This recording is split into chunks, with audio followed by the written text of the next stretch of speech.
Ilang araw matapos makitang patay ang pinaslang na babaeng pulis sa Bulacan, natagpuan na ring bangkay ang kanyang 8 taong gulang na anak. Nakabalot sa plastik na iniwan sa isang taniman sa Victoria, Tarlac ang labi ng bata na ayon sa medical legal report ay namatay dahil kinapos sa hininga. Kinilala rin ng ama ang labi ng bata na suot-suot pa ang jacket na gamit ito nang mawala noong January 16. Nakatutok si Bea Pinlac. Balot ng plastik nang matagpuan ang bangkay na kinilalang si John Ismael Mollenido. Sa bahagi na ito ng taniman ng kalamansi sa Barangay Malwid, Victoria, Tarlac, natagpuan ang bangkay ng 8 taong gulang na si John Ismael. Ayon sa barangay, nakadapa at nakabalot ng plastik ang bangkay nang una itong makita ng isang magsasakang nagagapas ng damo kahapon. Naggagapas siya, napansin niya may naka-plastic bag na mahaba. Pag dito ka po, halos wala kang maaamoy eh. Unless nabababa ka doon sa talagang malapit sa kanya para may namaamoy ka konti. Sa tingin ko po, naagnas na yun dahil nagtutubig na yung nakita namin kahapon, nagtutubig na eh. Si John Ismael ang anak ng babaeng pulis na si Police Senior Master Sergeant Diane Marie Mollenido na natagpo ang patay sa gilid ng bypass road sa Pulilan, Bulacan nitong January 24. Kinilala ang bata ng mismong ama niya nang pumunta ito kasama ang ilang kaanak nila sa punerarya sa Tarlac City kaninang madaling araw. Suot-suot ni John Ismael ang jacket na huli nitong gamit base sa larawang ito kuha noong January 16. Huling araw na nakita siya at ang ina na buhay pa. Base po sa mga huling suot niya, sa gamit niya, sapatos, tapos yung build ng katawan, tapos yung mukha, ma-identify pa naman po. Hindi ko kaya siyang tingnan ng ganong katagal. Hindi niya deserve yung ganong ginawa sa kanya. Kwento niya, hindi na ihatid sa kanya ang kanyang anak nung weekend, taliwas sa karaniwang ginagawa ng asawa niya. Ang babaeng pulis, natagpo ang patay sa Pulilan, Bulacan dahil sa tama ng bala. Hindi raw niya inakala na kalunos-lunos din ang sinapit ng kanyang anak. Nakakapanlumo. Hindi ko patanggap eh. Hoping pa nga ako na buhay yung anak ko eh. Masakit na masakit na masakit. Maraming pangarap yung batang yun. Maraming pinangako sa akin. Yung huling usap nga namin, bibilan niya na nga daw ako ng sports car sa bahay. Patuloy ang investigasyon ng pulisya para matukoy kung sino ang nagtapon sa bangkay ng bata. Sa ngayon, wala pa tayo talagang concrete details kung sino yung posibleng may gawa. But continuously, yun nga, magko-coordinate tayo sa mga concerned agencies para mag-backtracking sa pagre-review ng mga CCTVs. Dahil yun ang susi para makilala natin kung sino yung may-ari ng sasakyan at kung anong klaseng sasakyan ang ginamit nila sa pag-dump doon sa cadaver doon sa lugar.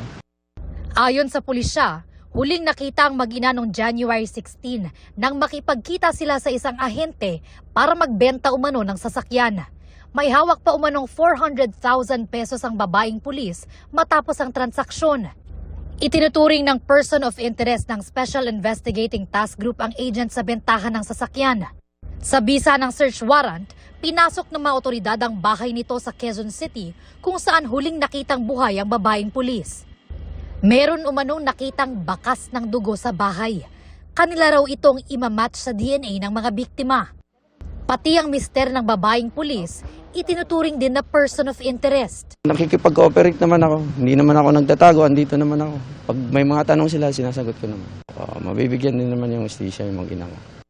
Ayon sa ama ni John Ismael, balak nilang maibiyahe sa Metro Manila ang labi ng bata para maiburo siya kasama ng kanyang ina. Para sa GMA Integrated News, Bea Pinlac, nakatutok 24 oras. Update po sa babaeng pulis na pinatay. Bangkay na ring natagpuan ang nawawala niyang anak sa isang liblib na lugar sa Victoria, Tarlac. Iniimbestigahan na rin ng mga otoridad ang sasakyang namataan sa lugar. At mula roon nakatutok live si Marisol Abduraman. Marisol. Vicky, asphyxia by suffocation nga ang sanhi ng pagkamatay ng 8 taong gulang na batang si John Ismael. Siya ang anak ng policewoman na una na natagpo ang patay. Nakarap po siya ng plastic. Nung nirecover po namin, nakasil siya mula baba hanggang sa ulo. Itong plastic wrap.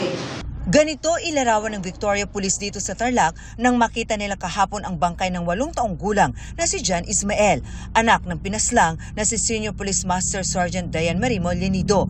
Namatay si John Ismael dahil sa asphyxia by suffocation base sa ginawang mediko-legal. Ganito rin daw halos ang itsura ng kanyang ina nang matagpo ang ding patay na. May tama ng bala ng baril sa ulo ang pulis at gaya ng kanyang anak, nakabalot din siya sa tape at garbage bag. Pwedeng iisa lang ang gumawa nito sa nanay at sa bata. May posibilidad po na iisa lang po ang gumawa nito sa mag-ina. Pero kung sino ang gumawa nito at kung ano ang motibo sa pagpatay, hindi pa masabi sa ngayon ng mga otoridad. Isa sa mga tinitingnan ngayon ng Victoria Police ang isang sasakyan na namataan sa nasabing liblib na lugar bago mag alas 12 ng hapon noong January 27. Merong isang sasakyan na galing doon na mabilis na lumabas, nagmaniob, umatras. Dahil hindi kasi siya makakadaan doon sa dinaanan niya, pinasukan niya, based doon sa ocular inspection namin doon. Nag-ocular kami doon na hindi talaga passable dahil malalalim yung hukay ng lupa. Nagpunta sa Victoria Police ang ama ng bata na si Police Senior Master Sergeant John Mollenido na itinuturing ding person of interest. Hindi siya nagpaunlak ng panayam. Pero nang tanungin ko kung ang sasakyan ba na nakita sa lugar kung saan nakita ang bangkay ng anak ay ang sasakyang ibinibenta ng dating asawa, sabi niya, hindi raw. Patuloy naman daw siyang nakikipag-ugnayan sa mga otoridad. Nasa funeraria pa rin dito sa Victoria Tarlac ang labi ng batang si John Ismael pero nakatakda siyang iuwi sa Metro Manila oras na makumpleto ang lahat ng mga dokumento. Samantala hanggang sa mga oras na ito, Vicky, nagpapatuloy pa rin ang meeting ng SITG na tumututok nga dito sa pagpatay sa policewoman at kanyang anak. Vicky. Maraming salamat sa iyo, Marisol Abduraman.